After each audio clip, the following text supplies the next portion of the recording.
Bonjour à toutes et à tous. Eh bien, Christophe me dit qu'il est temps de démarrer, ou Benoît plutôt, ouais, parce que je me trompe. Excuse-moi. Donc, je vais d'abord me présenter. Loïc Guine, moi je suis producteur de lait en Ille-et-Vilaine, donc je suis peut-être le local de l'étape, à peu près une demi-heure d'ici, en allant vers Fougères. Je suis en GAEC avec un frère et nous avons un salarié agricole bien entendu. Nous sommes producteurs de lait, 130 hectares, 100 vaches, en bio. Voilà, depuis quelques années. Et je suis ici sans doute parce que je suis président de la Chambre d'agriculture d'Ille-et-Vilaine. Je suis tous les sujets de l'installation sur la Bretagne. Et un autre sujet, c'est tout ce qui est réchauffement climatique, énergie, adaptation. Et j'ai copiloté, copiloté un groupe d'élus Chambre d'agriculture et de collaborateurs Chambre sur une étude prospective, ce qu'on appelle l'agriculture 2040, où on a essayé d'imaginer plusieurs scénarios et on en a chiffré un sur le bas carbone. Voilà pour l'introduction. Pour cette matinée, eh bien, merci d'être présent. L'objet de cette matinée, c'est de parler et essayer de parler et d'imaginer avec vous, les jeunes, principalement des jeunes ici, de l'avenir de la production laitière. La production laitière et le métier d'éleveur laitier, c'est un métier passionnant. On le fait, au moins nous les anciens, on l'a tous fait pour la passion du métier, mais la passion du métier, eh bien, il faut qu'on vous la transmette, il faut qu'on arrive à vous la transmettre, mais en vous donnant aussi des perspectives d'avenir en termes de travail, en termes de revenus. Voilà, donc j'en dirai pas plus, parce qu'il y a un certain nombre de collègues qui vont intervenir, mais voilà l'objet de la matinée. Et le principal, c'est qu'il y ait des échanges. Merci. Merci Loïc. Donc, Benoît Rubin, Institut de l'élevage. Donc, on a préparé cette conférence à plusieurs collègues et en fait, on a deux marques de fabrique dans cette conférence. La première, c'est de lier des questions d'ordre microéconomique, l'économie de l'exploitation, avec des questions de filière. C'est notre marque de fabrique dans cette conférence qu'on organise depuis un certain temps. Donc, on va commencer par un point avec mon collègue Christophe Perrault, qu'on a intitulé des défis démographiques inédits, des éléments prospectifs avec Céline Favé et Eliane Moret. On aura un temps d'échange. Et puis, on aura le point de vue de deux transformateurs, donc Johan Archambault pour la laiterie Saint-Père et Guy Lebar, président de l'EITA, et temps d'échange. Et puis ensuite, Marie-André Luyerne aura une expression du CNIEL. Ça, c'est la première marque de fabrique. Économie de l'exploitation, lien aux filières, lien au territoire. Et la deuxième marque de fabrique, c'est d'avoir des échanges.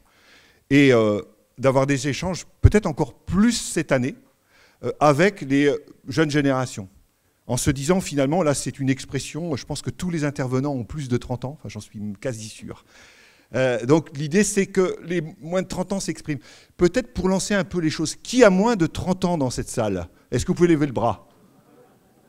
C'est pas trop mal, hein. C'est pas trop mal. Donc vous êtes là, donc c'est... Et parce qu'on a un petit partenariat avec plusieurs lycées agricoles, et dont le lycée agricole de Laval, et Michel Godin, qui parlera certainement et qui se présentera, me disait, sur 43 jeunes en BTS deuxième année, on a 25 jeunes qui ont un projet plutôt en élevage laitier. Donc ça m'a semblé un élément fort pour lancer les choses. Donc deux marques de fabrique, micro, macro et échange, et temps d'échange. Donc je passe la parole à Christophe qui va un peu planter le décor sur le plan démographique. Donc bonjour à toutes et à tous. Donc je vais essayer de vous rappeler en quelques minutes là, pourquoi effectivement les producteurs de lait de vache sont face à un défi démographique inédit, alors doublement inédit. Inédit pour le secteur laitier parce que c'est en ce moment que le problème est spécialement aigu. Et si on compare les secteurs agricoles en ce moment, c'est le secteur laitier qui est quand même face à des paramètres particulièrement contrastés. Donc ce défi démographique, en fait, il peut être conjugué avec un certain nombre de paradoxes apparents, ce qui fait que l'avenir est quand même, l'univers des possibles est relativement ouvert pour la suite. Donc la production laitière est particulièrement intensive en travail et du coup on constate encore que la production laitière bovine est le premier secteur pourvoyeur d'emplois agricoles non salariés en France. Si on regarde les emplois salariés, ils sont beaucoup plus nombreux dans les productions végétales, mais si on regarde que les non salariés, le secteur laitier a une position tout à fait particulière. Alors le bémol par rapport à ça, c'est que vous savez sans doute que si le secteur est important en emploi, les emplois ils diminuent 2 à 3 fois plus vite que la moyenne générale agricole. Donc autre paradoxe, sur les installations, il y a à peu près 2000 nouveaux producteurs par an, donc jeunes et moins jeunes, donc actifs français qui choisissent la production laitière. C'est encore le premier secteur choisi par les moins de 40 ans, avec une part de marché de 19%. Pourtant, ce nombre est très insuffisant pour remplacer les nombreux départs liés au vieillissement des chefs d'exploitation que vous connaissez. Du coup, avec 45% de taux de remplacement, la production laitière est en dernière position de tous les secteurs agricoles, puisque la moyenne générale est environ 70%. Donc ces très nombreux départs, en fait, ils sont liés à un phénomène de vieillissement des chefs d'exploitation qui est bien connu. Donc sur la gauche, vous avez l'évolution du pourcentage de chefs d'exploitation et co-exploitants de plus de 50 ans. Donc on est passé de 30% à la fin des années 90, suite à une phase de rajeunissement important, avec une politique de pré-retraite qui a concerné l'agriculture, mais qui a concerné aussi l'ensemble de l'économie française. Donc on est passé de 30% à un peu plus de 50% de plus de 50 ans, dont 33% de plus de 55 ans, dont 12% de plus de 60 ans. Donc le secteur laitier est intermédiaire aujourd'hui entre le secteur vache allaitante qui est encore plus concerné et les secteurs ovins-caprins qui maîtrisent plutôt mieux en fait ce vieillissement. Et courbe de droite, on a l'évolution du pourcentage de chefs de moins de 40 ans. Donc ça c'est moins en fait. Ce pourcentage s'est stabilisé au cours des années 2010 à un niveau plus bas qu'auparavant, mais il se stabilise grâce au flux à l'installation. Et donc aujourd'hui, il y a 24,7% des éleveurs laitiers qui ont moins de 40 ans. Donc là, je vous livre quand même un scoop par rapport à l'analyse en cours du recensement agricole. En fait, ce 24%, il cache des écarts énormes entre les hommes et les femmes. C'est-à-dire qu'il y a 17% des éleveuses qui ont moins de 40 ans et 27% des éleveurs masculins qui ont moins de 40 ans, ce qui est finalement pas si mal que ça. Et donc, on peut voir que dans l'équation démographique, il y a sans doute un problème avec l'attractivité du métier par rapport aux jeunes femmes qui n'est pas du tout au rendez-vous. Donc, cette situation démographique préoccupante, elle est plus ou moins préoccupante selon les départements. Donc là, sur ce graphique-là, donc on croise horizontalement le pourcentage d'éleveurs de moins de 40 ans et verticalement le pourcentage d'éleveurs de plus de 55 ans. Donc plus on est en haut à gauche, plus le problème est aigu et urgent. Donc en bas à droite, vous avez le département du Doubs, qui est un peu l'idéal à atteindre, hein, 34% de moins de 40 ans, 25% de plus de 55 ans. Donc c'est des situations où on remplace pas tout à fait tous les départs, mais presque. Donc tous les autres départements sont en situation de problème plus ou moins aigu. Donc tout à fait en haut à gauche, vous avez le 29, le Finistère, donc 20% de moins de 40 ans et 38% de plus de 55 ans. Donc dans le Finistère Sud, il y a encore un peu moins de jeunes agriculteurs. Donc ça, c'est pour des raisons historiques. Hein. Donc c'est pas qu'il n'y a pas d'installation dans le 29, mais il y en a beaucoup moins que le nombre de départs. Donc vous voyez un peu les départements bretons avec les petites hermines, là, ils sont en situation un peu plus préoccupante que les départements des Pays de la Loire en rouge, dont on va parler aussi, qui sont plutôt sur le bon côté du nuage, même si encore une fois l'idéal à atteindre c'est le département du Doubs. Donc je vous ai montré sur le pourcentage de chefs par classe d'âge en fait, que le problème vient des départs et non pas de la chute des installations, puisque si on regarde le nombre d'installations par an, donc en bleu c'est installations en production laitière, donc c'est ces fameux 2000 par an, en rouge en bovin viande, en vert en ovin caprin, on voit que c'est plutôt moins stable entre 2010 et 2019, avec une petite régression sur le bleu clair qui correspond aux installations à plus de 40 ans, qui a concerné en partie des femmes en fait, qui ont intégré des GAEC pour des raisons que vous connaissez peut-être. Donc le taux de remplacement des départs, oui, en bas à droite, donc j'ai signalé qu'en France il y a 45%, donc il monte à 84% dans les montagnes de Franche-Comté. En Pays de la Loire et en Bretagne, il est inférieur à la moyenne nationale, et en Pays de la Loire, il est aussi assez faible en fait, même si la situation démographique est moins urgente, le taux de remplacement des départs n'est pas bon non plus. Donc, autre point que je voulais remettre sur la table, c'est la diversité des installations avec bovin lait. Donc aujourd'hui, s'installer en production laitière, en fait, c'est dans 69% des cas s'insérer dans un GAEC, s'insérer dans un collectif de travail assez important, 3,2 UTA, dont 2,7 co-exploitants, et avec des salariés dans 42% des cas. Donc on s'installe plus jeune dans le cadre de ces GAEC, et avec des troupeaux plus grands qu'on gère à plusieurs. Et l'alternative, c'est 12% d'installations en individuel, un peu plus tardive. Alors vraiment tout seul, 1,1 UTA, et avec des troupeaux de 40 vaches. Donc sur la droite, vous voyez en orangé l'augmentation de la part de marché entre guillemets des GAEC, 70% en GAEC. Alors ça pose un problème puisque aujourd'hui il y a beaucoup de places à prendre dans la production laitière qui sont des places à reprendre dans un GAEC avec un départ partiel d'associés. Et on sait par ailleurs que ce n'est pas la tasse de thé en fait, des candidats hors cadre familiaux. Donc pour finir, alors pourquoi on s'intéresse à ces questions démographiques? Donc à gauche, vous avez l'évolution du nombre d'éleveurs laitiers. Donc il y a une chute à peu près ininterrompue. Le problème en ce moment, c'est que le rythme de la chute est plutôt plus proche de moins 4% par an. Donc ça va très très vite. Et donc courbe de droite, vous avez l'évolution du nombre de vaches.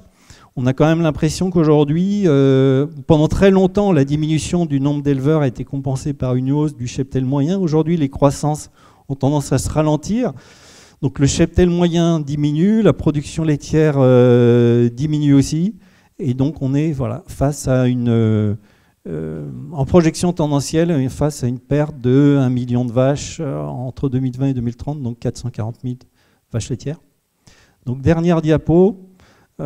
Pour amorcer une partie du débat. Donc on parle beaucoup d'une question de renouvellement sans préciser. Souvent on dit renouvellement des générations, en fait on devrait dire renouvellement des actifs, puisqu'il y a bien une génération qui s'en va, mais les actifs qui rentrent dans le métier, ils ne veulent pas forcément faire ça toute leur vie. Donc on a des installations tardives, des départs précoces, des carrières courtes.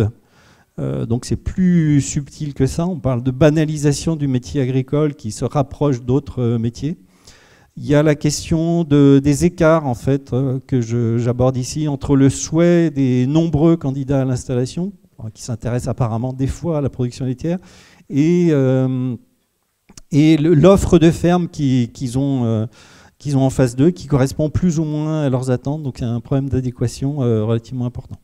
Et puis donc renouvellement des actifs, puisqu'il faut intégrer aussi les actifs salariés, même s'ils restent très faibles en France. Donc 17% des équivalents temps plein de la production laitière sont des salariés. Pas facile à trouver, d'où l'intérêt aussi pour la robotisation que vous connaissez. Je vous remercie pour votre attention. Donc bonjour à toutes et à tous. Nous serons deux à présenter donc, Prospective lait en Pays de Loire et Bretagne en 2040. Moi-même, je suis Céline Favé à la Chambre d'agriculture de Bretagne. Et donc Eliane Moret, Chambre d'agriculture des Pays de la Loire pour l'économie. Donc des prospectives lait ont été conduites en 2020-2021 en Pays de Loire et en Bretagne. Ce fruit de ce travail va vous être présenté sous 3 aspects. Qu'est-ce qu'une étude prospective? Des scénarios, et on est allé jusqu'à chiffrer des impacts pour mieux appréhender derrière les scénarios qu'est-ce qu'on peut voir pour amener des réflexions.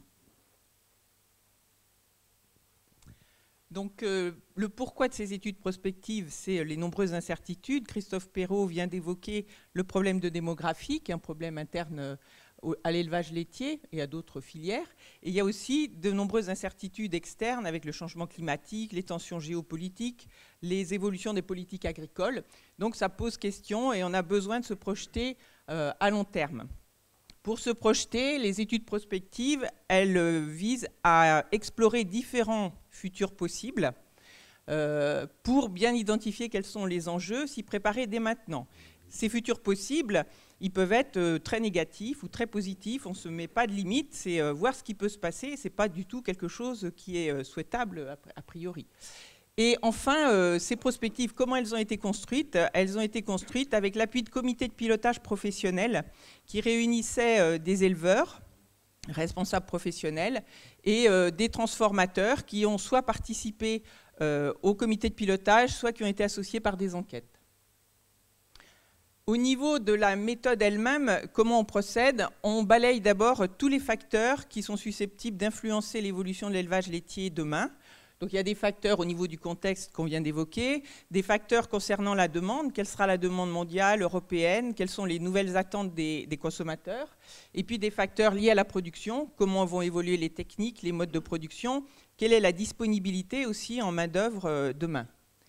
Une fois ces facteurs balayés, pour chacun d'eux, on identifie quelles sont les tendances lourdes, est-ce qu'il y a des germes de changement, et puis aussi est-ce qu'il y a des risques de rupture brutale.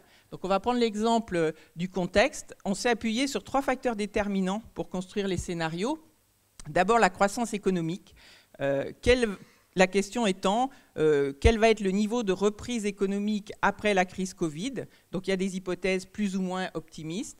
Les attentes sociétales qui sont assez fortes, est-ce qu'on va rester au niveau actuel ou est-ce qu'on peut aller vers une complète remise en cause de l'élevage? C'est les deuxièmes hypothèses importantes. Et puis le changement climatique, là c'est une tendance lourde, mais au niveau des adaptations, elles seront plus ou moins faciles selon l'accompagnement financier et politique. Donc il y a un autre jeu d'hypothèses. Pardon. Et ensuite, à partir de ces hypothèses, on les combine entre elles pour faire des scénarios. Donc on en a fait 5 ou 6, mais là on présente 4 scénarios où on se rejoignait entre Bretagne et Pays de la Loire, puisqu'on a travaillé séparément, mais on a fait la synthèse pour l'occasion. Donc il y a d'abord en bleu un scénario tendanciel qui prolonge, comme son nom l'indique, les tendances actuelles, avec des adaptations aux enjeux climatiques qui sont progressives, qui sont déjà engagées, mais qui seraient insuffisantes par rapport aux objectifs 2050 de neutralité carbone.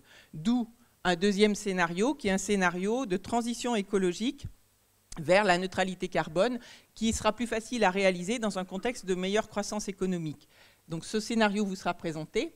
Ensuite, dans un contexte d'attente sociétale forte et de forte remise en cause de l'élevage, on a analysé l'impact au niveau de l'évolution du cheptel et d'une plus grande végétalisation des territoires. Et à l'autre extrême, un scénario de compétitivité accrue qui serait plutôt mis en œuvre dans un cadre d'attente sociétale moins forte, avec un pouvoir d'achat plus faible et des recherches de produits plus standards et basiques. Et ce scénario vous sera présenté très rapidement aussi avec les analyses chiffrées derrière.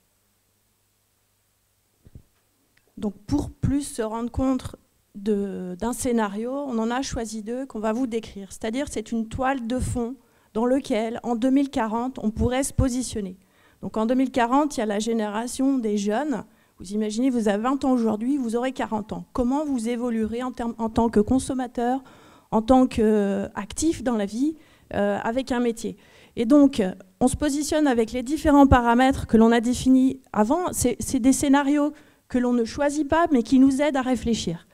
Donc, sur le contexte économique, on a moins d'échanges commerciaux vers les pays tiers. C'est-à-dire que chaque grand bloc commercial se recentre dans son périmètre, l'Asie, l'Europe occidentale, les États-Unis. Et donc, on imagine qu'il y a moins d'échanges commerciaux. L'alimentation de la population, elle est plus orientée vers le végétal. Les productions standards bas carbone sont de masse, c'est-à-dire qu'on peut produire du porc, du lait, dans une optique bas carbone, qui va côtoyer des systèmes alternatifs de plus en plus nombreux, un peu comme on connaît aujourd'hui, mais plus poussés. Accompagner ces modes de production, c'est une PAC qui est plus environnementale. Il faut imaginer aussi les politiques d'aide publique qui vont s'orienter pour que ce scénario puisse exister. Et on a un repli des volumes de production animale. Impact sur le paysage agricole de ce scénario neutralité carbone. Eh bien, effectivement, c'est une agriculture qui recherche ses ressources. Elle est plus autonome dans des systèmes qui sont très différenciés, du bio, du pâturage. On a plus de production végétale pour l'alimentation humaine et la production d'énergie, et une progression modérée des tailles d'exploitation. On peut imaginer que dans ce mode, cet environnement-là, c'est attractif pour les jeunes générations, et on va attendre aussi que vous ayez un petit peu vous vous positionnez, vous nous donnez vos éléments de réflexion. Attractif, donc on a plus d'installations que si on laissait faire les choses comme on vit aujourd'hui. Des systèmes qui sont autonomes, qui disent des charges mieux maîtrisées, et donc une liberté si on veut avoir recours au salariat pour le rémunérer. On a globalement, s'il y a baisse des volumes de production, des pertes d'emplois dans la filière, donc liées au fait qu'on recule les volumes de production. Le deuxième scénario. Alors le deuxième scénario est plus... Donc là, on est dans une autre optique. L'idée, c'est une politique de confortation de l'élevage pour répondre à une demande de produits plus basiques de la part des consommateurs. Et donc, il y a une nécessité de parier sur l'innovation technologique pour gagner en productivité et répondre aux besoins de consommation et aussi être compétitif par rapport aux menaces d'importation qui peuvent exister. Il y a aussi dans ce scénario une volonté de rester présent à l'export plus que dans le scénario précédent. Et en fait, là, les attentes sociétales sont moins fortes dans ce scénario-là et l'agriculture bénéficie d'assouplissements réglementaires pour pouvoir monter en productivité. Au niveau du paysage agricole, ça va se traduire par une agriculture high-tech, beaucoup plus technologique que dans la version précédente, dans le scénario précédent. Donc des produits plus standards, moins différenciés que précédemment. Des exploitations de taille plus grande qui vont faire plus appel à la robotisation, plus appel au salariat ou à l'externalisation des travaux, qui va générer des besoins d'investissement importants. Alors c'est un scénario où on peut avoir des restructurations assez fortes parce qu'aujourd'hui les exploitations n'ont pas tous les moyens d'investir et on peut imaginer que ce sont les plus solides financièrement qui vont rester, s'agrandir, investir. Et ça peut faire appel aussi à l'apport de capitaux extérieurs pour financer ces investissements. Donc une agriculture plus capitalistique, plus robotisée. Et enfin, pour mettre derrière les mots et la description des histoires, des scénarios qu'on vous a amenés, on a porté quelques chiffres, c'est-à-dire qu'on a fait une synthèse sur nos deux scénarios du nombre d'élevages aujourd'hui. Donc 2020, vous voyez, c'est la situation aujourd'hui en Bretagne, Pays de Loire. On a 16 800 élevages, on produit 9,2 milliards de litres et il y a 1 200 000 vaches. Dans le scénario neutralité carbone, on a dit c'est plus attractif, donc le nombre d'élevages, il va diminuer moins fortement, moins 40%, que le scénario compétitivité. On a vu avec Christophe Perrault tout à l'heure que le nœud à être la main-d'œuvre, les actifs. Et on ne voit pas comment enrayer d'ici 20 ans ce qu'on vit aujourd'hui. Donc ça veut dire que si on est dans ces scénarios-là, plus d'attractivité sur la neutralité carbone, on peut penser qu'on aura un peu moins de chute d'élevage. Le volume produit. On est à moins de 30% dans la neutralité carbone quand on est à moins 13% sur la compétitivité. La compétitivité, elle fait appel à de l'agriculture high-tech, des structures d'exploitation quand même assez différentes. Et ensuite, on décline moins 25% le nombre de vaches et moins 20% dans le scénario productivité. Pour redescendre à l'échelle de l'exploitation qui vous parle peut-être un peu mieux en tant que producteur, on est allé aussi chiffrer, et je dirais qu'on a fait l'inverse. On a regardé les modèles de production qu'on pouvait produire dans ces scénarios. Et donc, en 2020, si on fait la synthèse, Bretagne, Pays de Loire, la dimension moyenne de l'exploitation laitière, dans toute sa diversité, c'est la moyenne. Hein. On peut avoir des outils à 300 000 litres de lait comme des outils à 1,2 million, 1,3 million, 1,5 million. Mais c'est une moyenne. Et ces moyennes, vous voyez, on les fait progresser parce qu'on pense qu'on peut encore produire, on a dit neutralité carbone, production de masse bas carbone. On aura des élevages qui, même avec des systèmes intensifs, seront à même de produire du bas carbone. Et donc, c'est un outil qui fera, voilà, si on reprend le scénario neutralité carbone en 2040, dans 20 ans, 650 000 litres de lait par site, 90 vaches et autour de 2 UTH. Dans le scénario compétitivité, il y a une plus forte productivité, 950 000 litres de lait, 115 vaches et un peu plus de 2,3 UTH. On est resté aussi sur une dimension à peu près 50 vaches par personne maxi. Et voilà un petit peu les éléments chiffrés que vous amène à réflexion pour la suite et les échanges. Merci à tous les trois. Christophe, on peut les applaudir, ouais. C'est sympa toujours. Christophe, si tu veux bien venir ici. Donc, on l'avait dit, hein, place aux échanges, et on avait dit priorité aux moins de 30 ans quand même, hein. C'est ça, Martial? Donc, non, mais on donnera la parole aux plus de 30 ans. Donc, les moins de 30 ans, là, ça vous inspire quoi, ces scénarios-là? Vous vous y retrouvez? Neutralité carbone, présentée par Céline, compétitivité, ça vous inspire quoi? Vous vous y retrouvez là-dedans, ou c'est tout autre chose que vous voyez, vous, à horizon 2040? Qui veut prendre la parole? Bonjour à tous. Moi, je viens du lycée agricole de Laval. Je suis originaire du sud Mayenne. Je m'appelle Antonin Perrault. Donc moi, ce que ça m'inspire un petit peu tout ça, c'est que bon, c'est des scénarios plutôt pessimistes sur l'avenir de la production laitière. Malgré tout, moi, ce que je vois dans ma classe, c'est qu'il y a quand même pas mal de jeunes motivés par la production laitière.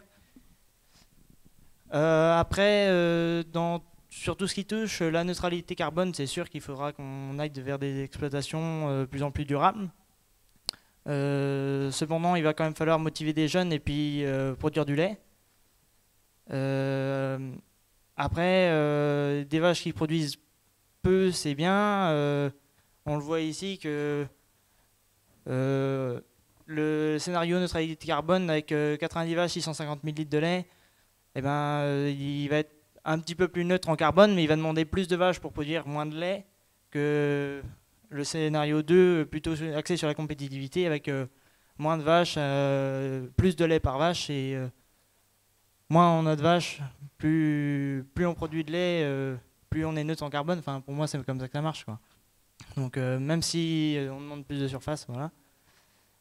Aujourd'hui, je pense aussi qu'il va falloir aider les jeunes à s'installer et peut-être plutôt sécuriser les prix, parce qu'ici, on n'a pas encore entendu parler de prix. Aujourd'hui, est-ce qu'il serait pas, est-ce que ce serait pas une solution d'avoir un prix garanti au niveau des installations des jeunes?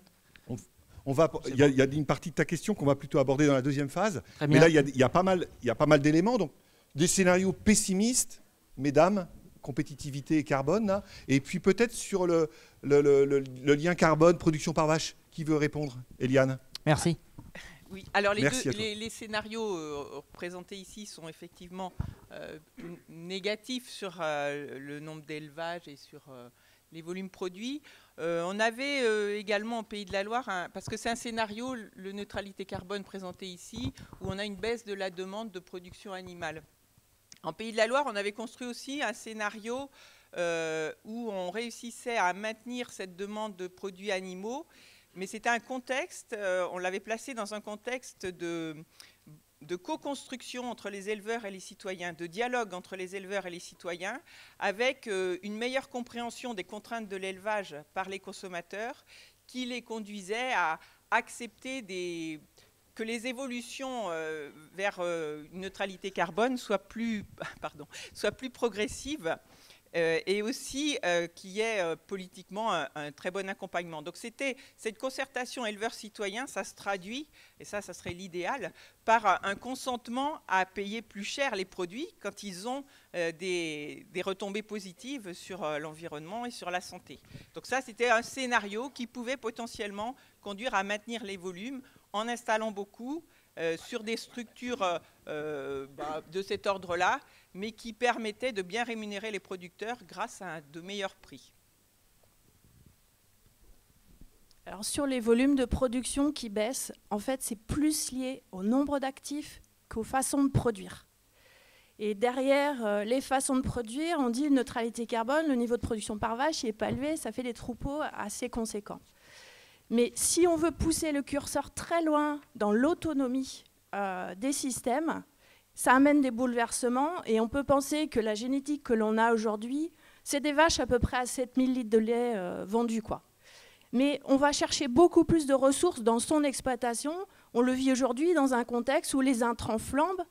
On n'a peut-être pas le choix, on n'a peut-être pas le doigt sur le marché pour faire du prix, mais on cherche une bonne rentabilité. Je pense que Loïc l'a soulevé en introduction. C'est demain, la jeune génération, elle doit bien gagner sa vie avec des horaires acceptable. Donc là, c'est votre défi, je crois, de mettre en place ces modèles qui seront très divers. Ouais. Christophe ? Oui. Donc, par rapport à l'évolution du nombre d'actifs, donc on a vu que c'est effectivement un driver très fort en ce moment. Et donc là, j'aurais aussi une question là, pour les jeunes qui sont là, notamment les jeunes filles, parce que bon, j'ai montré que en fait, le déséquilibre démographique, il est encore beaucoup plus fort pour les femmes qui sont engagées en élevage laitier. Chez les moins de 40 ans, on installe moins d'une femme pour 5 hommes. Donc bon, là, j'aurais voulu un peu d'expression s'il y en a, de jeunes femmes qui ont envie de se lancer en élevage laitier. Je pense que ça peut être une partie de la solution, parce que l'autre, il y en a une autre sur le salariat. On peut penser que ça va être difficile, compte tenu de l'évolution de la population active française.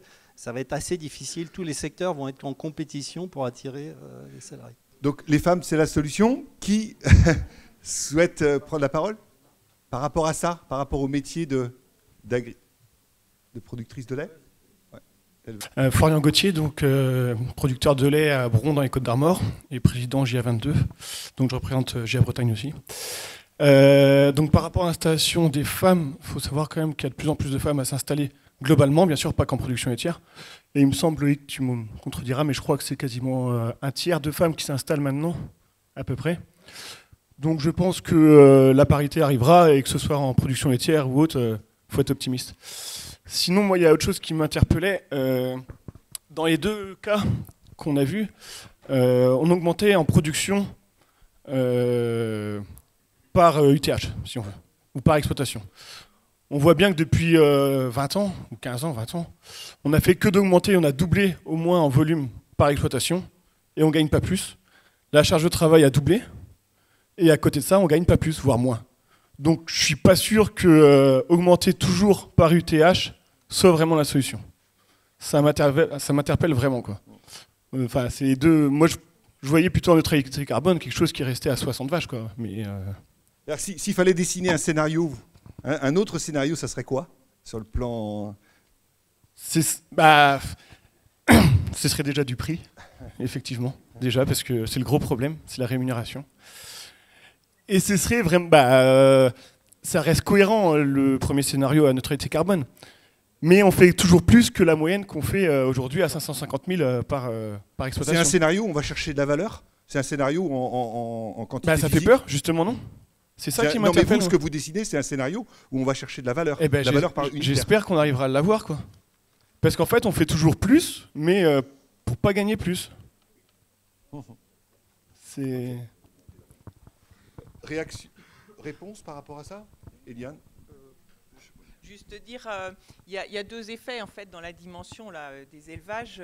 Il y a effectivement une augmentation de productivité par UTH, mais bon, qui a été évaluée de façon raisonnée avec nos comités de pilotage. Et puis il y a aussi l'effet structure, c'est-à-dire que les installations, comme le disait Christophe, elles se font de plus en plus en forme sociétaire et de moins en moins en individuel. Donc en fait, c'est aussi la structure des élevages qui évolue et on a une autre organisation du travail. Oui, une précision sur les femmes quand même, parce que moi je pense que je suis en train de regarder ça de près dans le recensement agricole. Non, je pense qu'effectivement, si on regarde les statistiques d'installation, il y a des femmes qui s'insèrent dans l'agriculture, mais il y en a beaucoup qui se sont quand même insérées dans des GAEC à plus de 40 ans pour des optimisations liées à la PAC, etc. Si on zoome sur les moins de 40 ans, je répète ce que j'ai dit, il y a une femme... Moins d'une femme pour 5 hommes qui s'installent en élevage laitier, et ça n'a pas l'air de s'arranger. Donc je pense qu'il y a peut-être une des solutions au problème. Ok.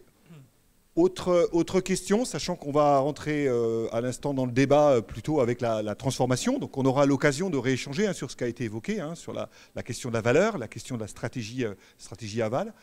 Allez-y. Oui, question. Présentez-vous, madame. Le micro est juste derrière vous. Bonjour, Maud Dureau, je fais partie du pôle économie système chez Ellipse, qui est l'entreprise de conseil en élevage d'Ille-et-Vilaine. Moi, ma question, elle est sur la place de l'avenir des exploitations agricoles françaises par rapport aux exploitations agricoles dans le monde. C'est-à-dire que par rapport au scénario que vous proposez, est-ce que vous pensez que c'est en corrélation avec la façon dont ça peut évoluer dans le reste du monde, etc. Et en termes de compétitivité, est-ce que ces scénarios-là s'insèrent également dans l'avenir potentiel de l'agriculture dans le reste du monde? Christophe?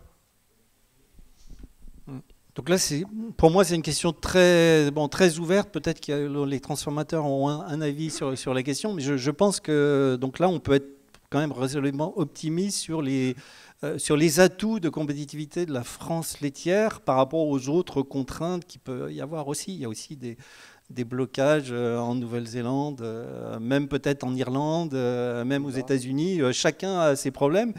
Et donc, dans la diversité de la France laitière, je pense qu'il y a quand même des ressorts de compétitivité qui peuvent être intéressants pour l'avenir. Alors, s'ils sont captés par les transformateurs, parce qu'il y a quand même une grosse partie du pouvoir l'accès à ces marchés qui est dans leurs mains, mais qui peut ruisseler sur les producteurs s'il y a des projets d'entreprise crédibles. C'est ce qu'on voit quand même un petit peu. Il y a quand même beaucoup d'écart maintenant entre transformateurs qui tirent plus ou moins la production dans un sens ou dans un autre. Ok, merci. On va passer à la deuxième phase.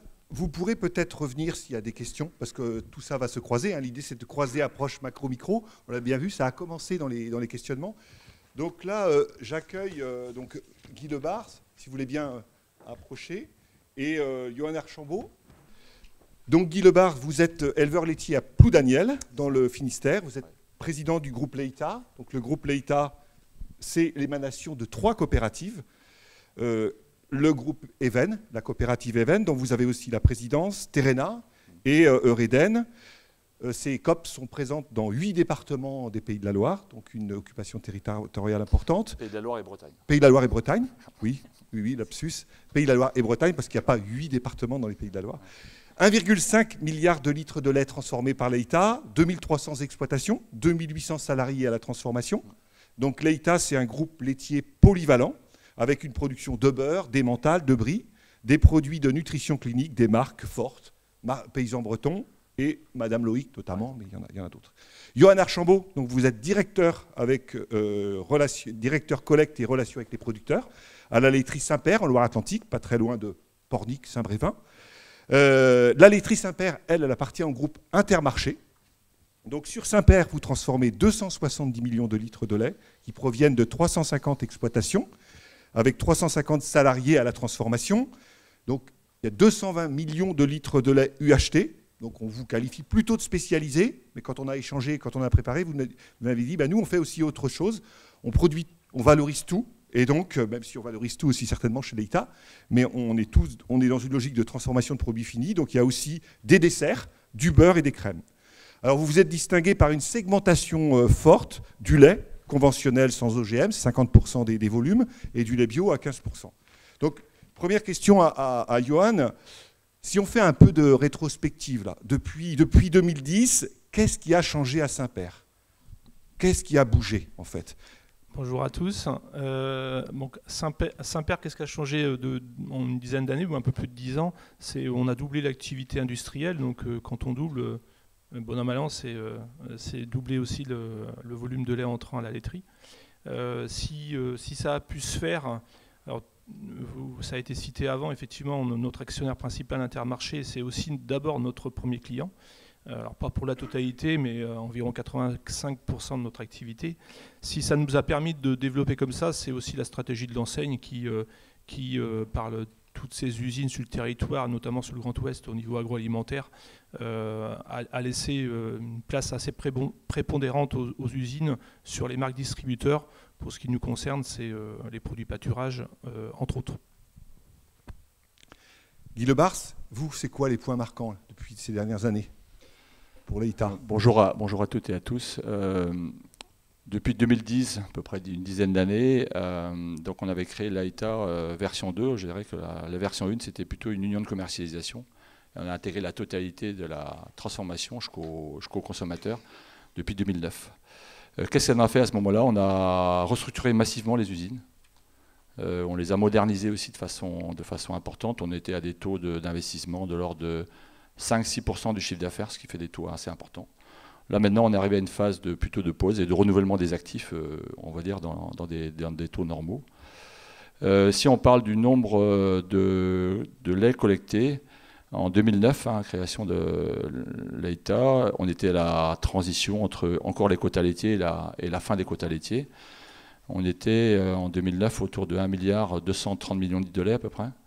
Et là, aujourd'hui, on est à peu près 1,450 milliard. Qu'est-ce qu'on a dit à nos producteurs? Je rappelle aussi qu'il n'y a pas que des producteurs coopératifs, il y a des producteurs aussi qui sont aujourd'hui livreurs de lait privés, notamment dans les Côtes d'Armor, Elena et Silave.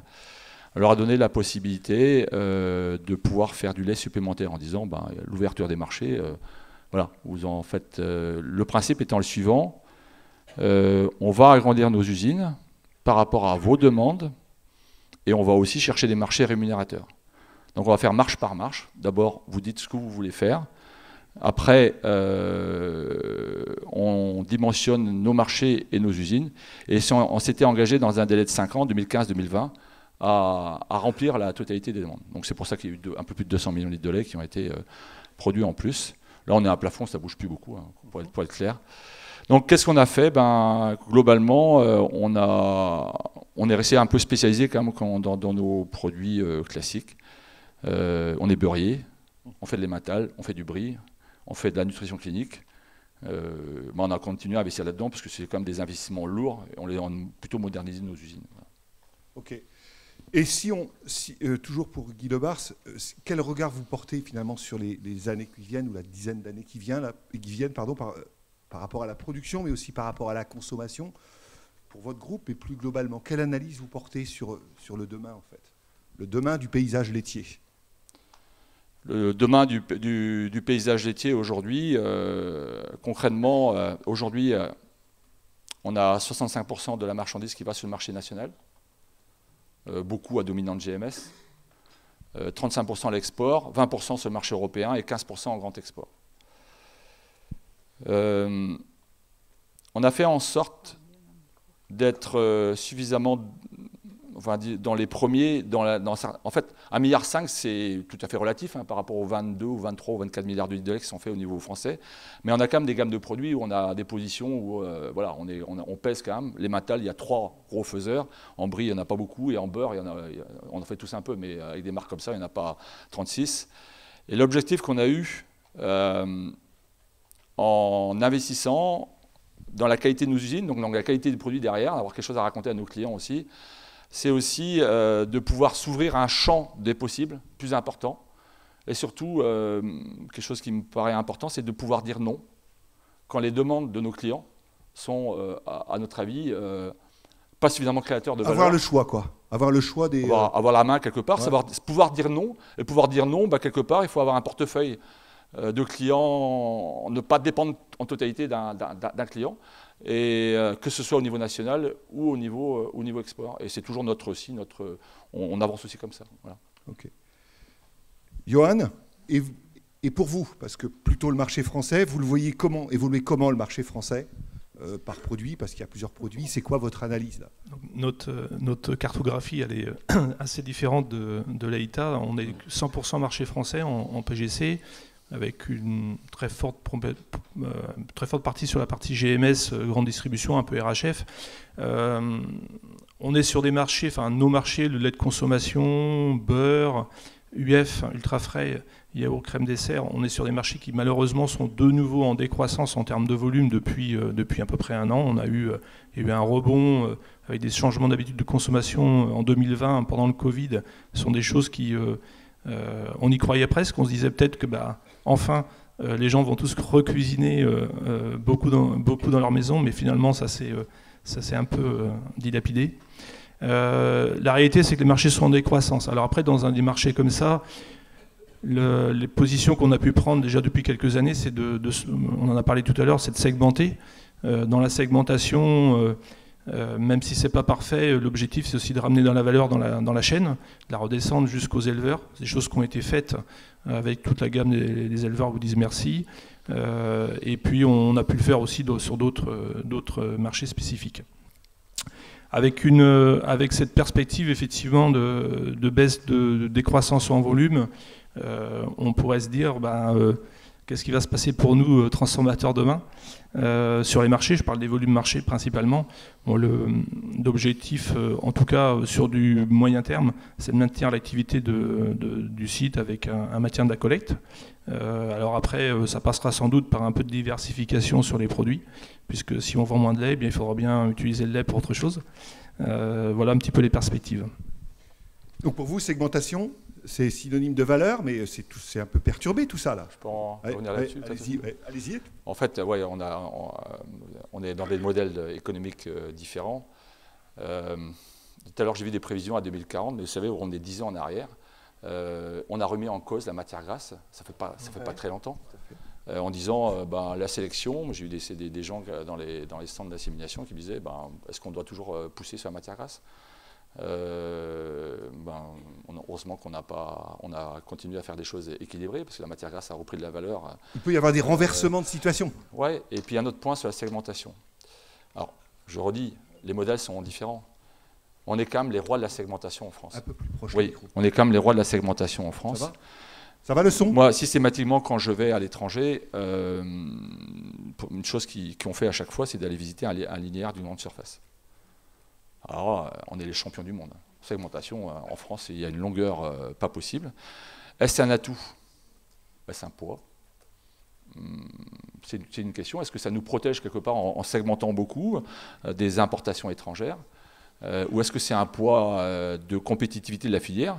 Parce que quand on fait des grandes séries ou des petites séries, c'est quand même pas le même coût pour tout le monde.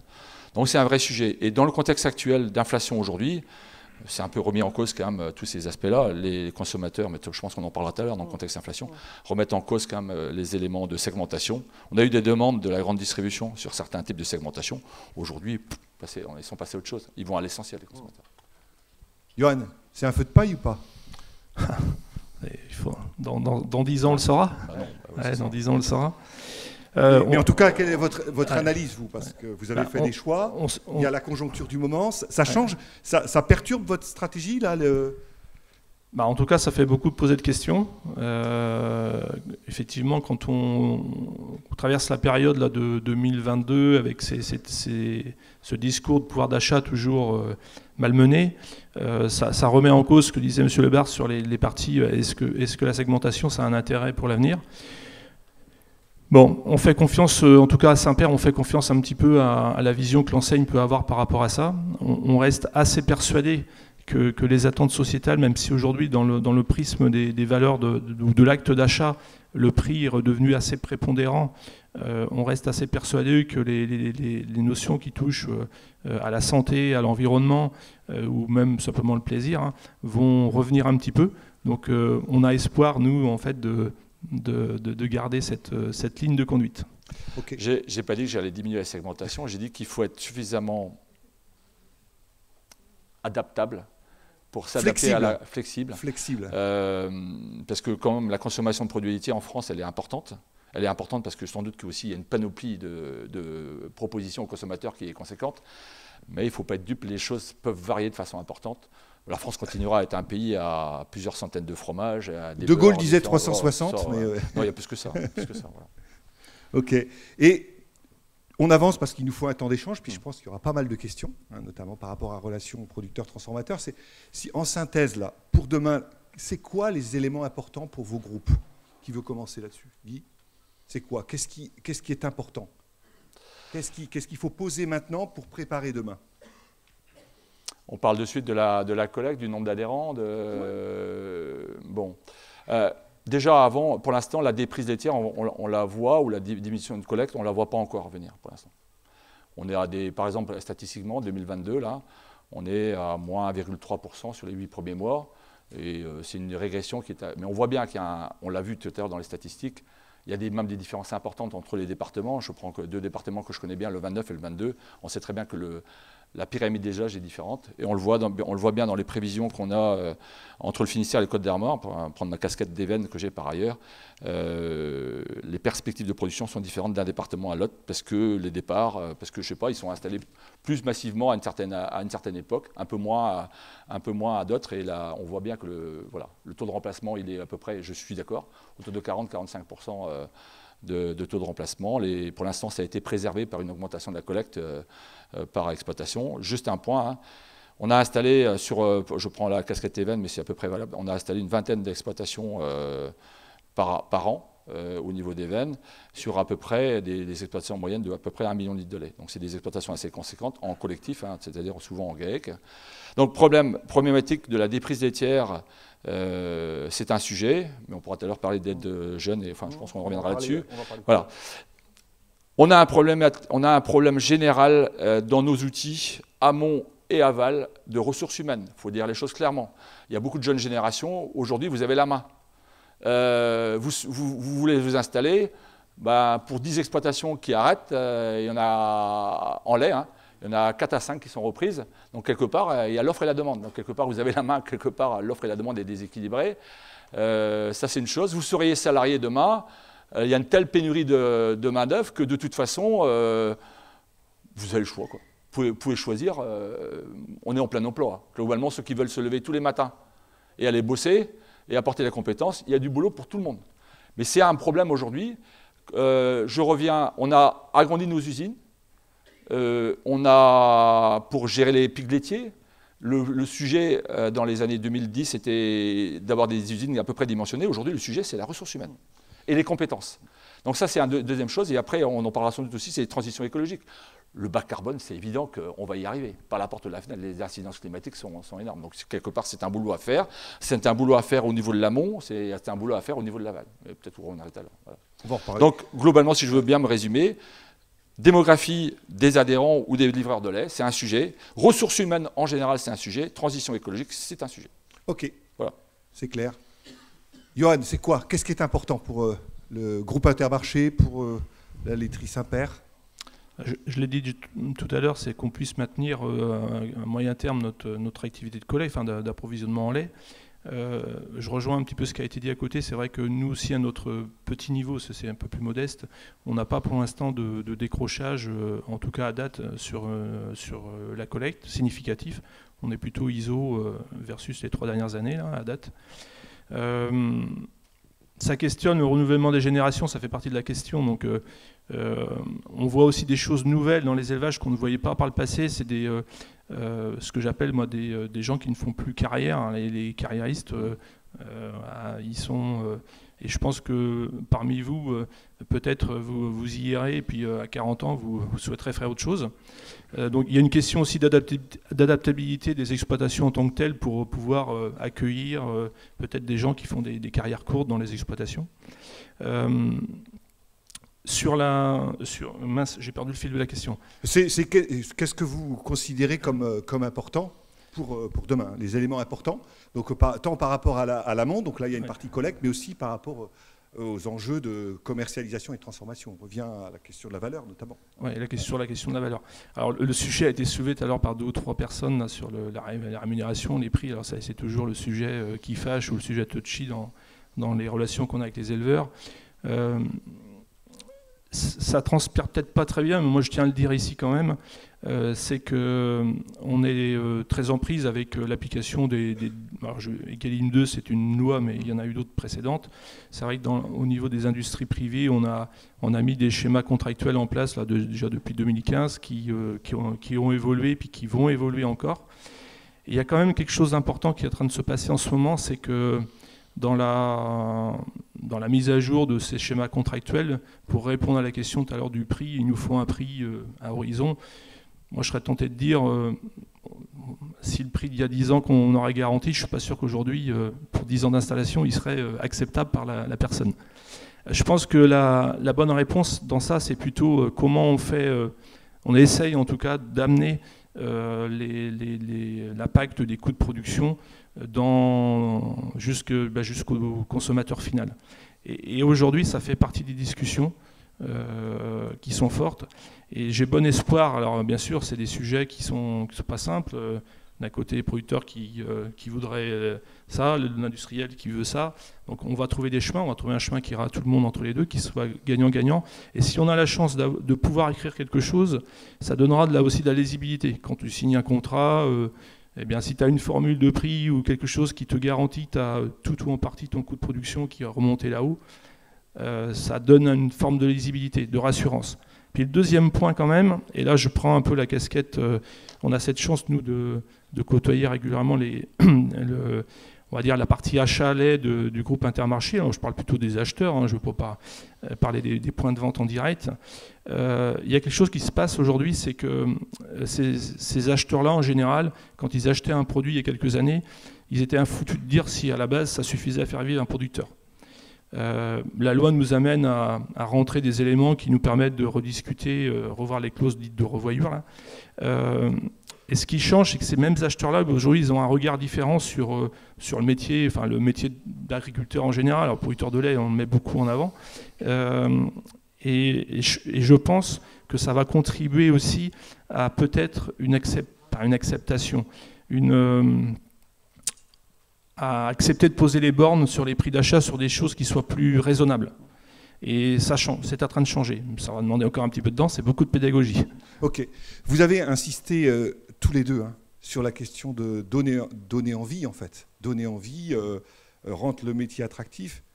Une question à Johan. Un jeune qui a envie de s'installer en production laitière et qui a une exploitation dans laquelle il n'y a pas de lait, c'est possible ça vous l'accueillez? Comment vous l'accueillez? Ça se passe comment? C'est une question qui m'interpelle pas plus que ça. Alors par rapport à nos anciennes habitudes. Comment vous répondez en fait? Ouais, comment on répond? Par rapport à nos anciennes habitudes, c'est vrai que c'est peu commun d'avoir ce genre de demande.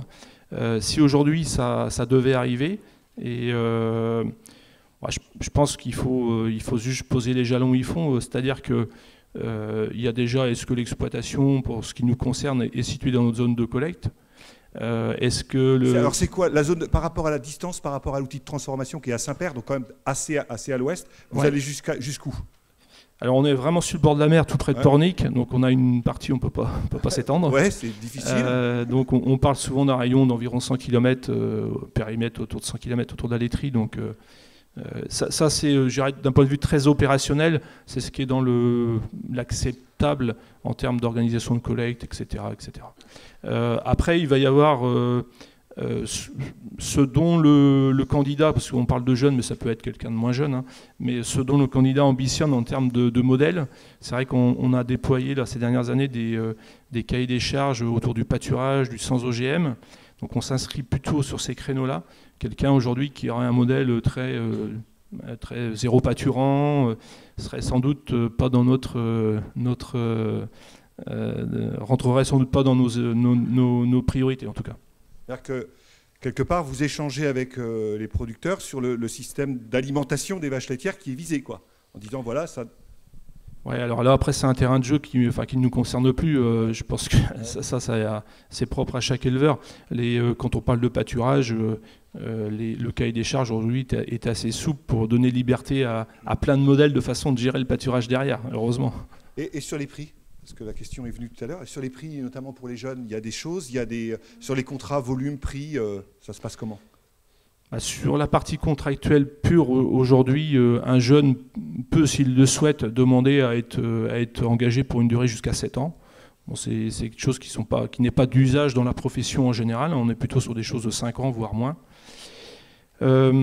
Concernant la partie accompagnement économique, oui, alors on a tous, je pense, dans nos entreprises des accompagnements un peu différents. Pour ce qui nous concerne, c'est un accompagnement sur 4 ans en termes de primes. Ok.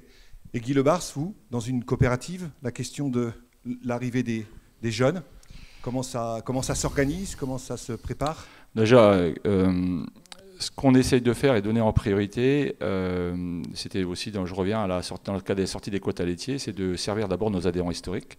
Donc quelque part aussi accompagner les transmissions d'exploitation.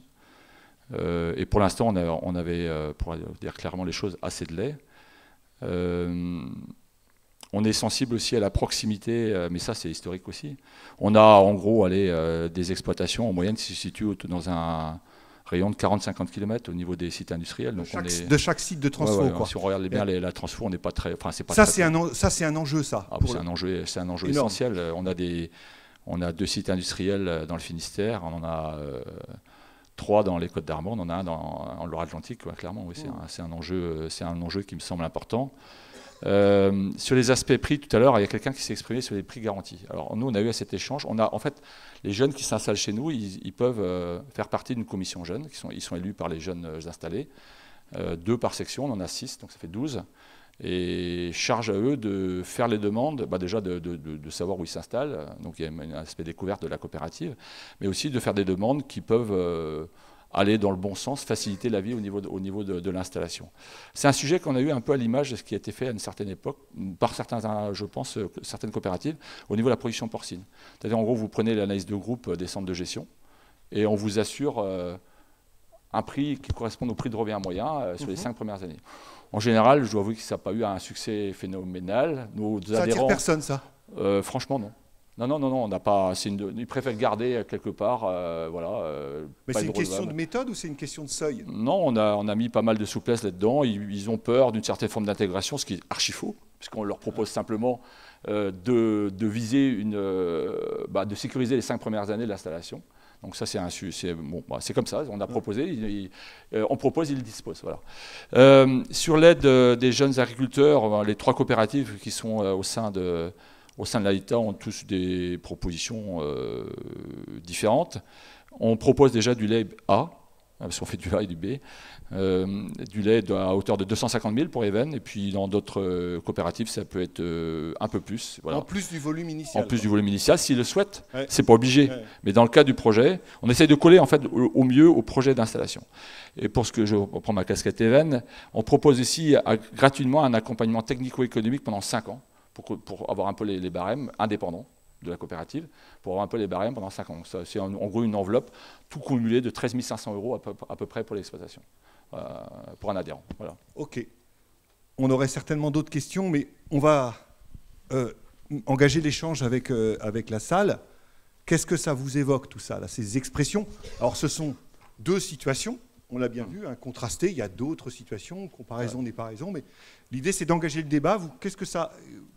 notamment par les moins de 30 ans, toujours, mais aussi les plus de 30 ans. Qu'est-ce que ça vous évoque, là, tout ce qui a été dit, par rapport à l'analyse des transformateurs, au comment ils voient demain, aux questions qui se posent par rapport à l'approvisionnement et aux ressources? Christophe Hamon de Brézerop. J'avais juste une question par rapport à une des remarques des intervenants, qui était de dire aux jeunes en production laitière, on n'est plus sur un plan de carrière, c'est-à-dire qu'à 40 ans, on peut changer de métier. Moi, j'ai aucun problème. Bon, j'ai passé la quarantaine. Et donc, je vais inverser la question. Étant donné que je suis plus jeune, je suis un peu vieux, qu'en pré-retraite, effectivement, à force d'user mes fonds de pantalon sur les bureaux, je souhaite revenir sur une exploitation laitière. J'ai les banquiers qui vont me dire, parce que l'investissement en production laitière est lourd, et les banquiers ne vont pas me suivre. Mais par contre, je veux faire ça encore pendant 10 ans. Et comment vous m'aidez? C'est donc vous allez m'intégrer un peu, non, au niveau du capital? Parce que le plan de carrière, je peux m'arrêter avant 40 ans, mais je peux reprendre aussi après 40 ans. Donc, la question du capital, ouais. La question du capital, du portage du capital, c'est ça qui m'intéresse. Elle va être posée aux 2 groupes parce qu'il y a deux relations spécifiques. Ouais. Guy, et puis ensuite... Ouais, la question, parce que en fait, vous avez des capitaux dans le monde de la pêche. Vous avez des capitaux Intermarché, il y a des bateaux, c'est ça? C'est ça. Vous pourriez avoir des capitaux dans les exploitations laitières? Alors, aujourd'hui, en tout cas, c'est pas dans notre... déjà, c'est pas des demandes que nous avons de la... Oui, j'entends. Mais tout à l'heure, M. Bard parlait du prix garanti, etc., que c'était pas forcément un succès.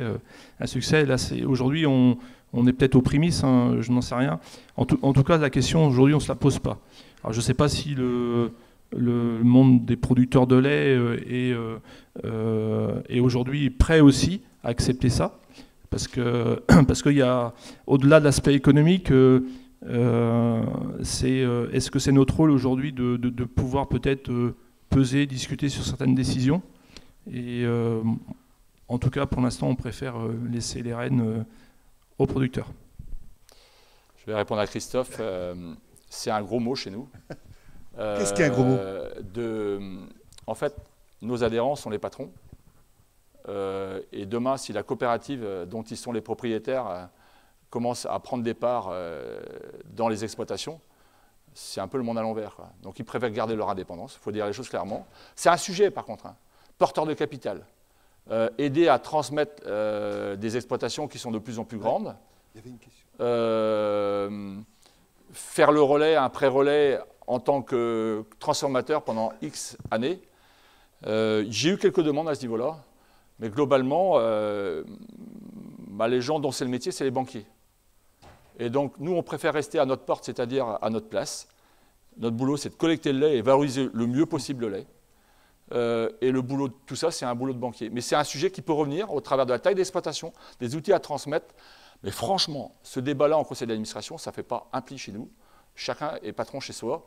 Mais je ne dis pas que ça ne reviendra pas un jour, mais on nous dira c'est le rôle des banquiers. Donc à se débrouiller. Peut-être quand les tickets de sortie sont trop importants, ça peut être aussi un pré-relais du cédant. C'est pas souhaitable pour que tout passe en même temps. Bon, on a allumé un truc, là, les questions arrivent de partout. Donc allez-y, présentez-vous, après Loïc et monsieur. Présentez-vous, s'il vous plaît. Oui, Benoît Boisseau, moi je suis producteur de lait dans le Maine-et-Loire. Pour rebondir un petit peu sur ces sujets-là, je pense que la question de la transmission et du capital, c'est un des enjeux super importants pour les années à venir.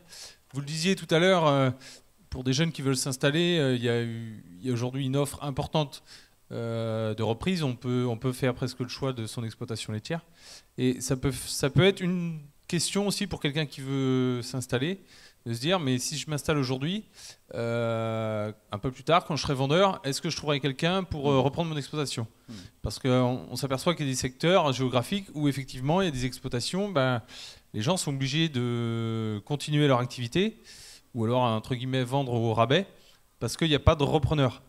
Donc historiquement, quand quelqu'un s'installait, jeune ou moins jeune, on avait toujours la perspective de repartir, c'était souvent à la retraite à l'époque, mais avec le fruit de son travail, et puis après avec des biens pour aller jusqu'à ses vieux jours.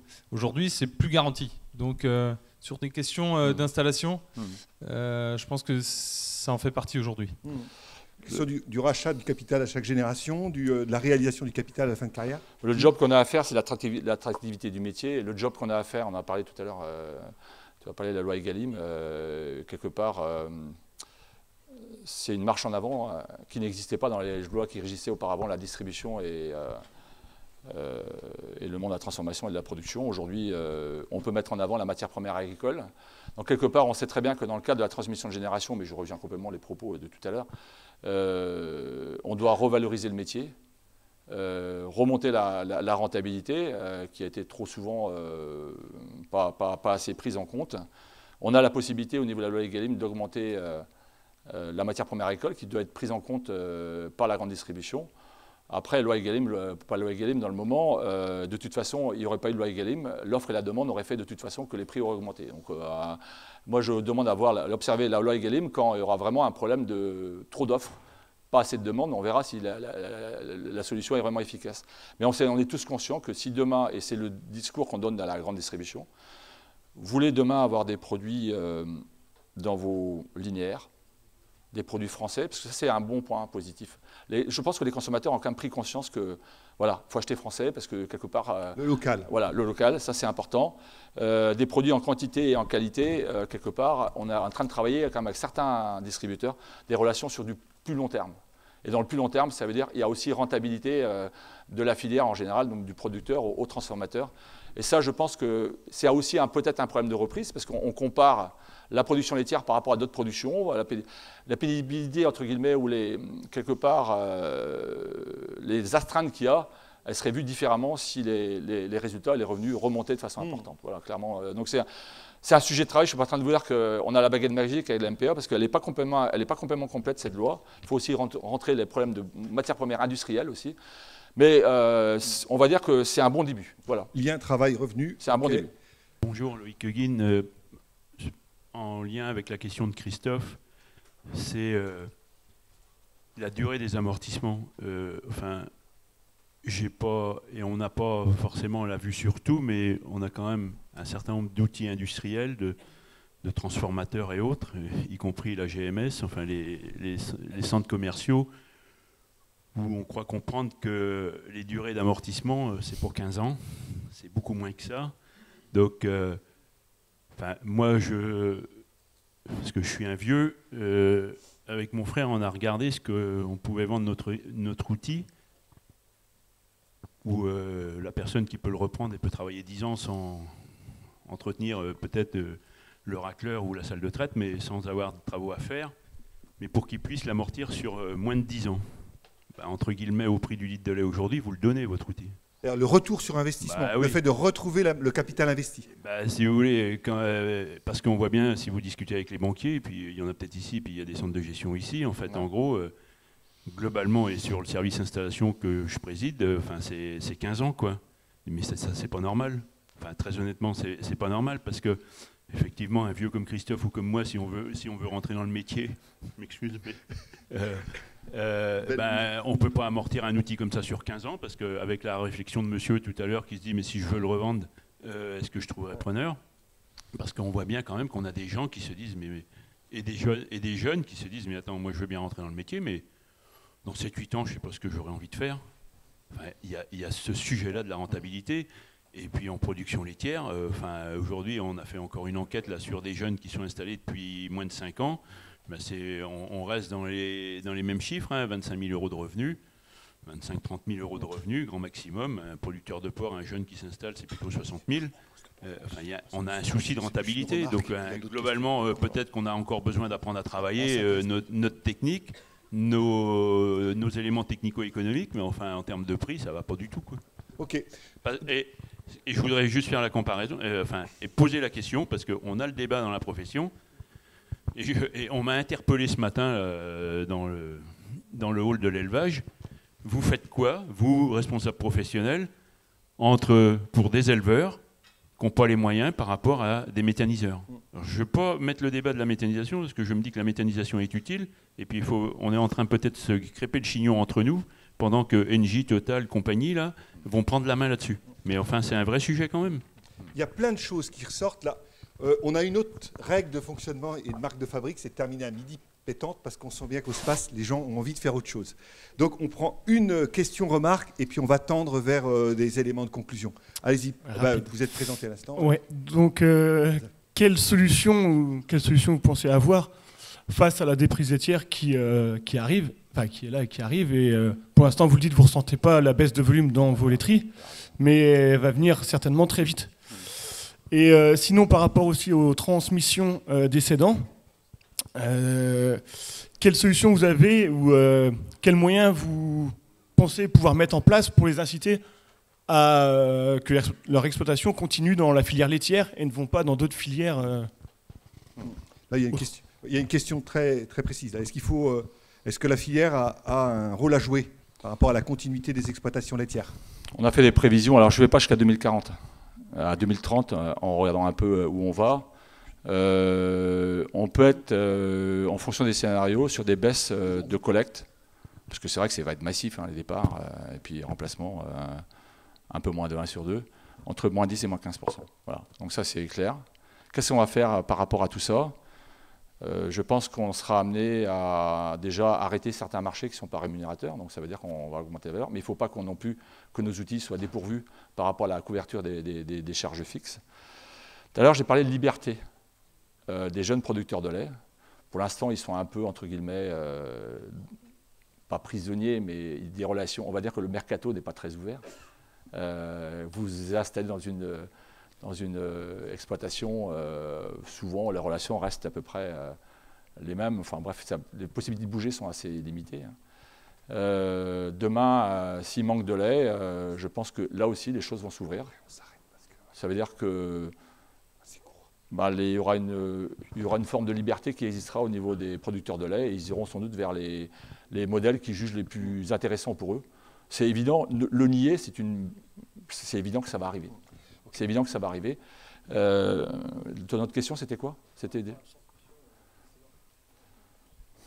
Par rapport, pour les Pour motiver, à conserver de la production laitière jusqu'à la fin de le carrière. Le job, c'est d'augmenter la valeur. Tout à l'heure, Loïc a parlé de différences qui peuvent exister entre les productions. Déjà qu'on comble ce différentiel qui existe entre les productions pour que demain, les producteurs de lait... Ça reste attractif entre le Ah ouais, végétal et l'animal. C'est le job permanent, il faut le faire. Voilà, c'est clair. Madame, court, et une autre intervention, après on arrête sur les questions. Allez-y. Oui. Présentez-vous. Oui, bonjour, Marie-Alix Momo, association d'OP Poplet. Voilà, juste une petite remarque très rapide à l'attention de Monsieur Archambault, parce que c'est vrai que vous évoquez la relation éleveur. Je voulais juste rappeler qu'il y a un petit truc qui s'appelle les organisations de producteurs aussi. Ça m'a un petit peu interpellé que vous omettiez aussi dans le schéma contractuel les organisations de producteurs qui ont un rôle absolument essentiel, qui montent en puissance, et que le renforcement de pouvoir de marché des éleveurs est un vrai sujet. Donc voilà, il ne faut pas oublier ce petit truc des organisations de producteurs. C'est pas un oubli, je pense pas. C'est juste que j'ai été assez concis. Alors après, et puis je pense que voilà, au regard de ce qu'on a pu faire ces dernières années avec nos 2 OP, il y a quand même des petites choses qui montrent que on les a bien inclus dans nos relations. Ouais. Bon, c'est dit. Donc deuxième question dans le fond. Bonjour, Marie-Laure Cornet. Je suis du coup en BPREA à la MFR de la Pignerie à Laval. Voilà, donc je suis aussi interpellée par la question du prix. Mais ce qui m'interpelle beaucoup là, parce que je viens de commencer, on va dire, c'était le 22 août que le BPREA a commencé. J'entends beaucoup, on est à cheval sur deux groupes de formation. Ouais. Certains vont terminer en novembre, et j'entends beaucoup des prix d'installation énormes. Et moi, donc je vais m'installer, j'aurai 40 ans l'année prochaine, et je me dis mais que les jeunes sont fous en fait d'aller sur des exploitations aussi grosses. 1,4 million, j'entends, d'investissement, c'est voilà, tout ça pour avoir un revenu en fait. C'est pas forcément qu'ils veulent des grosses exploitations, c'est que certains par exemple peuvent pas être collectés en chèvre si ils n'ont pas tant de production, etc. S'ils n'ont pas envie de faire de transformation, ils sont un peu bloqués. Donc c'est la course un petit peu à toujours plus. Et je voulais aussi parler de la qualité de vie et évoquer la monotraite, qui est quand même un système avec des vaches qui produisent moins, qui a moins de contraintes pour l'éleveur. Et quand on est une femme aussi en agriculture, qu'on veut s'installer, si notre conjoint n'est pas forcément dans le milieu, c'est aussi une solution. Voilà. Pour les hommes aussi. Pour les hommes aussi, bien sûr. Mais voilà, quand on a des enfants et que voilà, c'est... D'accord. Bon, donc c'est une remarque. Je suis désolé, on s'en tient là parce qu'on est en train de dépasser sérieusement. Puis il y a deux expressions encore. Merci aux intervenants. Je propose qu'on les applaudisse parce qu'ils ont joué le jeu. Merci Johan, merci Guy. Et je donne la parole à Marie-Andrée Luyard qui va s'exprimer, donc qui est productrice de lait dans le Morbihan, c'est ça, et administrative du CNIEL. Bonjour, donc Marie-Andrée Luyard, je suis productrice de lait dans le Morbihan. Alors, moi je suis contente d'avoir une salle avec beaucoup de jeunesse. Moi, je suis en GAEC avec mon mari, mes 3 filles sont installées avec nous et ma fille est salariée avec nous. Donc voilà. Donc, chez nous, il y a de la jeunesse, donc je suis contente qu'il y en ait aussi dans la salle. Donc, je suis administratrice du CNIEL. Donc, le CNIEL s'est posé la question, a fait une étude prospective, mais à 2030. Et le CNIEL, c'est 4 collèges. Donc, c'est les producteurs dont je fais partie, c'est les industriels dont Guy fait partie, c'est les coopératives, les privés, et c'est aussi la distribution. Donc, on s'est posé des questions, on n'a pas apporté toutes les réponses. Mais voilà, on sait qu'on a des ambitions, c'est de garder une France laitière forte. Alors, garder le potentiel laitier au maximum des possibilités, c'est garder du lait partout en France, c'est garder le beau plateau de fromage et les productions qu'on peut avoir, et puis l'ambition export. Voilà, c'est nos ambitions. Maintenant, il va falloir les décliner, parce qu'on voit bien que quand on m'a dit que j'intervenais aujourd'hui, on m'a dit... c'est pas le prix, c'est pas la rémunération. Et en fin de compte, ça a commencé par ça. Donc de toute façon, dans nos réflexions, même si au CNIEL on ne parle pas de prix, on voit bien que de toute façon, il y aura des producteurs que s'il y a une rémunération qui est à la hauteur des ambitions des jeunes qui viendront au métier. Et c'est vrai qu'on a une production laitière qui a beaucoup d'atouts. Et je pense qu'il faut qu'on les mette en avant. Et parfois, le fait qu'on n'a pas cette rémunération au rendez-vous, on peut donner une image négative du métier en se disant bah oui, si on ne gagne pas notre vie, pourquoi des jeunes la choisiraient? Donc on est toujours dans l'ambiguïté, dire qu'il faut parler positivement du métier Et puis, à contrario, bah oui, il faut bien le défendre, parce que voilà, il y a des lois Egalim, il y a plein de choses, mais on s'aperçoit qu'on est toujours dans des combats. Enfin, je pense que voilà, toute ma carrière, je me serais battue pour ça.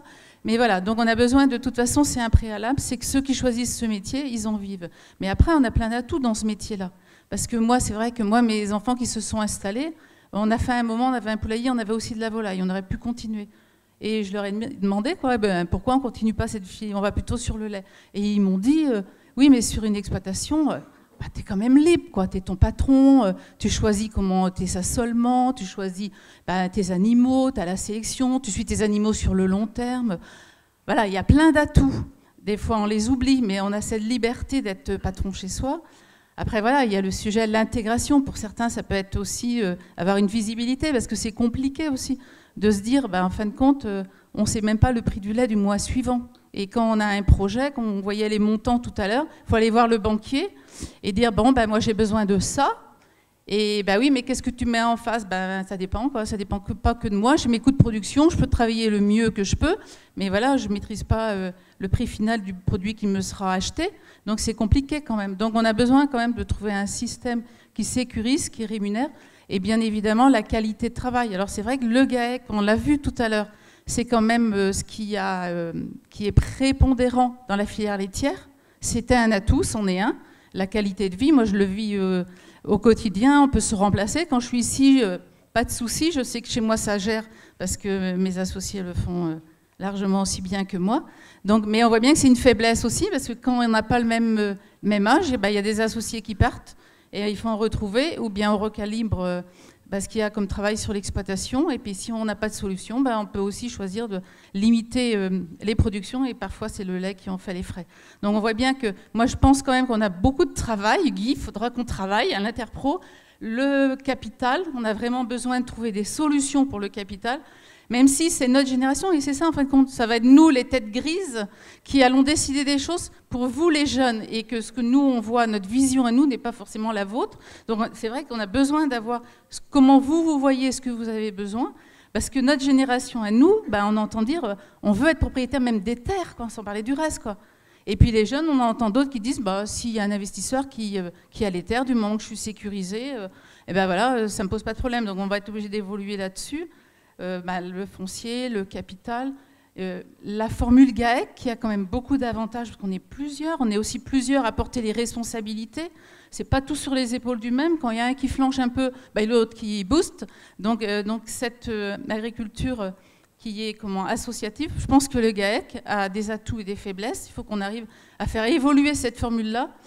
Là, facile pour moi, je donne des idées, je n'ai pas les solutions. Mais je pense, et puis des jeunes qui veulent rentrer, et on voit bien que il y a des candidats qui ne sont pas forcément du milieu, il est parti, qui voulait venir à plus de 40 ans. Il y a des places dans les exploitations, mais moi je comprends aussi que le jeune qui rentre, c'est son propre projet. Il se dit, je mets les bottes dans les places de celui qui part. Du jour au lendemain, j'ai ma rémunération, mais oui, mais ce n'est pas mon projet à moi. Un projet, ça se travaille, c'est un projet de vie, un projet familial.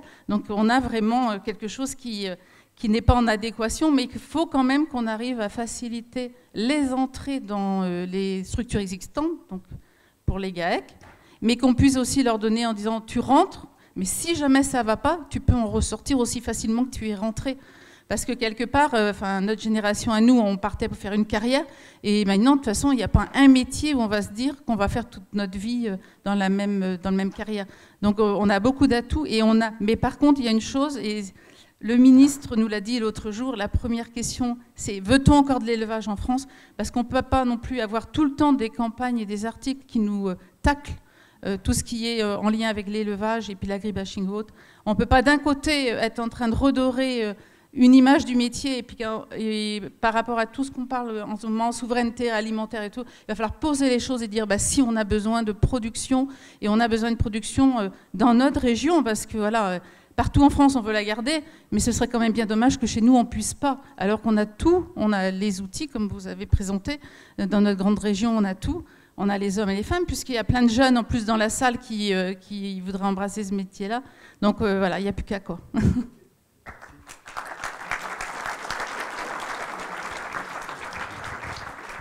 Merci à Marie-André, merci à vous d'être présents, merci aux orateurs d'avoir volontairement répondu à la demande, d'avoir participé pour ouvrir le débat. Moi, je viens du 25, du département du Doubs, vous savez, où il n'y a que 25% de gens qui ont plus de 55 ans. Donc j'en fais partie, puis je suis content. Je suis content parce qu'il y a une assistance avec des jeunes qui ont de l'ambition. Quand j'ai entendu qu'il y avait 25 jeunes sous 43 qui avaient un projet dans la production laitière, on s'est regardé avec Marie-André et on s'est dit, ben ouf, il y en a encore. Vous dire qu'au cours de cette matinée, et ce n'est pas une conclusion que je fais, c'est un état des lieux par rapport à ce que c'est dit pour se donner rendez-vous l'an prochain, il y a eu des mots forts d'employés. C'était les défis de demain, c'était financer l'installation, c'était sécuriser les prix. Sur ce point-là, n'oubliez pas une chose, je viens d'une filière où on a des bons prix. Ce qui est important, c'est la marge. Et c'est avec la marge qu'on fait la recette laitière. Parce que le débat du prix, il faut vraiment le prendre avec précaution. Ensuite, bien évidemment, la question a été posée par madame, le montant des reprises, c'est un vrai sujet. Je constate dans mon département où on a de la valeur ajoutée avec le produit, on a des agriculteurs qui quittent les formes sociétaires, ils laissent compte associé et capital social, contre rémunération, pour se faire, entre guillemets, une retraite annuelle, mais ne demandent pas la totalité. Et ça, si ce n'est pas un engagement des cédants par rapport à l'avenir, vous m'expliquerez l'inverse. Il s'est dit ce matin des choses très intéressantes. Pouvoir dire non à nos clients. Quand on est capable de dire non à ses clients, c'est-à-dire qu'on a une politique et une sécurité de l'entreprise et de la coopérative. Mais c'est pour nous, producteurs et responsables, la capacité de se dire on s'investit en responsabilité dans les outils, parce que derrière, c'est in fine le ruissellement de la valeur aux producteurs. Est évoqué aussi, et c'est beaucoup de lucidité et de réalisme, savoir reconnaître qu'il y a parfois des marchés en décroissance. Et quand on fait ce constat-là, c'est-à-dire qu'on est en train de prévoir demain. Donc on va s'adapter. C'est vrai que 2022 est très particulier. On le vit tous de manière différente sur nos situations, et pour autant, on est dans la vraie vie. Être artiste de l'innovation, est-ce raisonnable? Effectivement. Si on veut se démarquer, la France a une excellence alimentaire qu'on porte et qu'on reconnaît, et dont on est fier. Et pour autant, parfois être artiste, ça coûte cher. Donc c'est savoir investir dans l'innovation, dans la recherche, pour que demain, la réponse sociétale à nos citoyens consommateurs, ce soit les producteurs qui la fassent. Que l'on propose de ne pas subir. Et là aussi, on a un rôle à jouer sur l'investissement qu'on fait dans nos outils. Voilà, je ne vais pas être beaucoup plus long, vous dire que quand on organise cette conférence ici, en Bretagne, à Rennes, moi qui viens de l'Est, les premières fois que je l'ai fait, c'était 5 milliards de litres, sortis du quota laitier, on met un curseur à 6, à 6,5, à 7. Et puis il y a un an, il y a eu une grande réunion, et on s'est dit, on a fait un palier, mais on va répondre autrement en matière de production, parce que la société nous attend. Elle a aussi, dans cette région, le dynamisme, c'est de savoir anticiper. Et moi, je vous dis surtout, ayez foi à la production laitière, qu'on soit des femmes ou des hommes, il y a de la place pour tout le monde, mais avec le collectif, on doit réussir. Merci à vous et bonne journée.